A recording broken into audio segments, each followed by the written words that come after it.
Break पे जाने से पहले वसीम ने एक बड़ा जबरदस्त सवाल किया था कि हमारे यहाँ लोग जो हैं वो जब इन ओहदों पे आने का उनको क्या शौक है कि जी फलां एसोसिएशन का वो प्रेसिडेंट बन जाएं, फलां वो ऑर्गेनाइजेशन के वो हेड बन जाएं स्पोर्ट्स के हवाले से, जबकि उनका अपना स्पोर्ट्स का अगर कोई या तो बैकग्राउंड नहीं होगा या वो what is the thing that drives. And interestingly while the break was on our producer Manjeet said कि जी it's no different in our side in India as well। वहाँ पर भी जो है वो जाके कुर्सी के साथ चिपकना पसंद करते हैं, ओहदे के साथ जाके जो है वो करना पसंद करते हैं।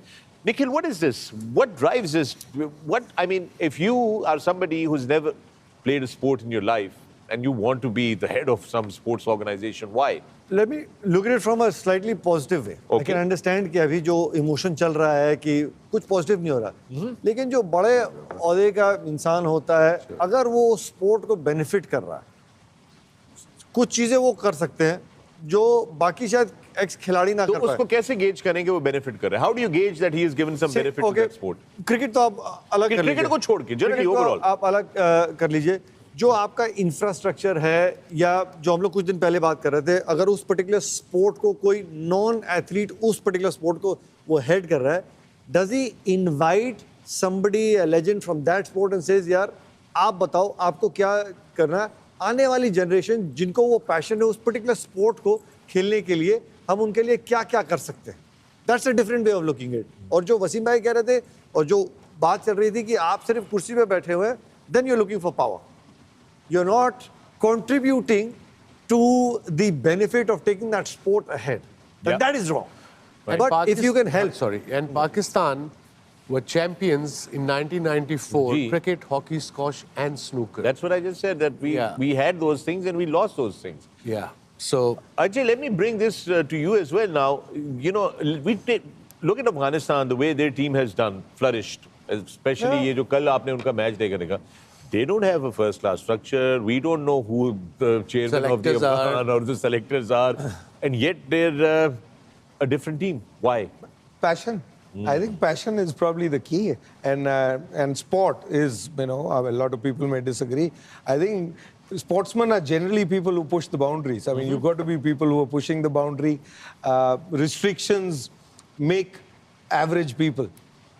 You know, anything that is put in a system makes average people. It doesn't create excellence. Excellence is never created anywhere in the world in an organized sector. Organized sectors, ये professional जो बात होती है या businesses होते हैं, तो I think ये दो टेबल पे हमारे जो legends बैठे हैं, ये भी तो उसी सिस्टम से आए थे। हम अपने सिस्टम को, जो अपना सिस्टम, आई डोंट मीन के टोटली हायर की, पहले भी ऐसा भी नहीं है।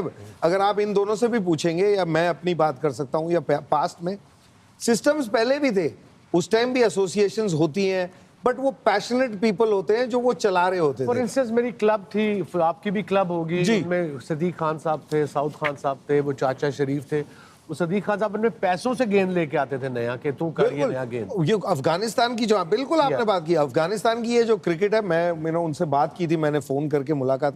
ताज मलिक साहब थे, कोच थे जी, कोई कोचिंग मैनुअल नहीं है, कोई सिस्टम नहीं है, बट उनकी फैमिली में क्रिकेट सब खेला करते थे। वहां से उन्होंने शुरुआत की, फिर वो पास ऑन होती है लेगेसी। जहां पे आप इलेक्शन करेंगे ना, यू नो, वहां पे ये गड़बड़ होगी, क्योंकि अगर आपने एसोसिएशन की बात की, चाहे वो आपकी यू नो क्रिकेट में हो, हॉकी में हो, फुटबॉल में हो, कौन जीतेगा इलेक्शन? जो मेजॉरिटी लोग जिनके साथ चलेंगे। फिर आप इसलिए थोड़ी वो हैं, पहले क्या होते थे सब स्पोर्ट के, आई मीन क्रिकेट का तो मैं बता सकता हूँ, या हिंदुस्तान का जितना मुझे समझ है, प्रेसिडेंट पेट्रन होते थे। पेट्रन क्यों है? क्योंकि उनके वो ब्लेस्ड हैं, उनको पैशन है उस स्पोर्ट का, और वो चाहते थे कि यार मेरे वहाँ ये स्पोर्ट चले।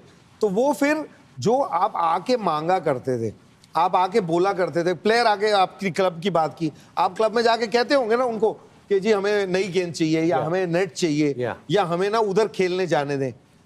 उल्टा क्या होता है, जब आप ऑर्गेनाइज सेक्टर इलेक्शन से, यू नो, अच्छा लगता है आज की डेट में कि ये जी ऐसे ही नहीं है, जो मर्जी बन गया है, वो फिर आपको बताने लगते हैं कैसे खेलना है, कैसे करना है, कैसे तैयारी करना है। जो मर्जी बन जाता है ना, नहीं नहीं, वो क्योंकि अब सिस्टम होगा ना, prime minister, honourable prime minister, नहीं वहाँ वो मुझे नहीं, मैं नहीं जा रहा उस तरफ। एक्चुअली खैर वो भी इलेक्शन ही है ना, क्रिकेट बोर्ड का बोर्ड इलेक्ट करता है चेयरमैन, Once मगर PM वो- of Pakistan हाँ, नहीं बट उसको छोड़ के मैं वो कह रहा हूं, नॉमिनेट करते हैं, वो कंफर्म करते हैं, कुछ इस तरह करके चक्कर है। किसी भी स्पोर्ट में जाएं, जब आप देखेंगे कि जो खिलाड़ी कहीं से निकल के आया है वो अपने पैशन की वजह से आता है, उसको रिसोर्सेज चाहिए, उसको डायरेक्शन चाहिए, उसने कहीं खेलने जाना है ना तो थोड़ी सी मदद चाहिए होती है।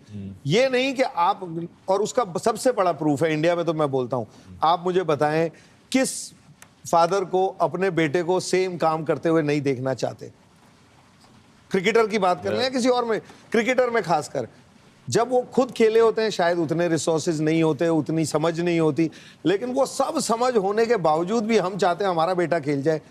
कितने खेल पाए? राइट। वो नहीं खेल सकते। So that is a proof आपके पास के, और एक बाप अपने बेटे से ज्यादा किसी से प्यार नहीं कर सकता। उसके लिए जितना एफर्ट वो मारेगा, जितना उसको करेक्ट चीजें करवाएगा, उससे ज्यादा कर सकते हैं आप। तो उसके बावजूद वो क्यों नहीं बन पाते? कुछ चीज होगी जो बियॉन्ड इसके है कि ये ऑर्गेनाइज सेक्टर। तो मैं अनऑर्गेनाइज आदमी हूं शायद, इसलिए मैं इस तरह से सोचता हूं। नहीं, I think there is something more in sport that goes beyond what you can put on paper, Right. and what you can put numbers on. And unfortunately, when you have associations for any sport, there is a benchmark that you create. It never produces excellence. It only produces averages. Yeah. And to give you an example, I mean, test player होना चाहिए, selector नहीं, ये वो की बात है। सचिन तेंदुलकर साहब को जिनको सिलेक्ट किया था ना 16 साल की उम्र में, वो टेस्ट क्रिकेटर नहीं थे।